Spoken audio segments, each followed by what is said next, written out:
77, propos du 26 bis rue de Saint-Pétersbourg. La parole est à Catherine Lécuyer. Oui, monsieur le maire. En 2015, la ville rachetait à l'État le 26 bis rue de Saint-Pétersbourg, ancien siège de l'INPI, pour le réhabiliter en un programme de 87 logements sociaux et locaux d'activité livrés en septembre prochain. À l'époque déjà, ici même, je m'étonnais que dans le projet de délibération qui nous était soumis, pas une ligne d'évoquer le point crucial de la capacité d'accueil des écoles maternelles et élémentaires du quartier.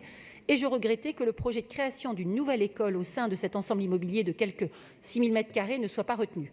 Je vous interpellais aussi, et c'est là je vais en venir, pour savoir comment vous comptiez anticiper l'arrivée de 300 personnes, dont de nombreuses familles avec enfants, dans ce quartier Europe très peu fourni en équipement public de proximité.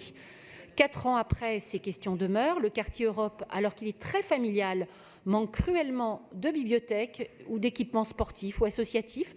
Les écoles manquent d'espace, dans le cadre en particulier des activités liées à la réforme des rythmes scolaires.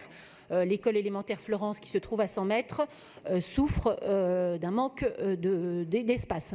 De nombreuses associations sont ainsi obligées de louer des salles, à la paroisse Saint-André de l'Europe, par exemple, pour exercer leurs activités qui, elles-mêmes, saturent.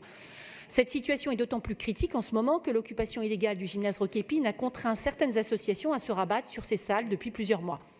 Or, au rez-de-chaussée du 26 bis rue de Saint-Pétersbourg, 2 volumes pourraient parfaitement être transformés en équipements de proximité au service des habitants.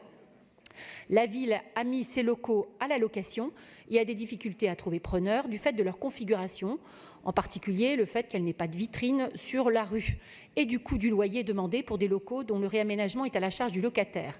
Ces locaux seront donc disponibles en octobre.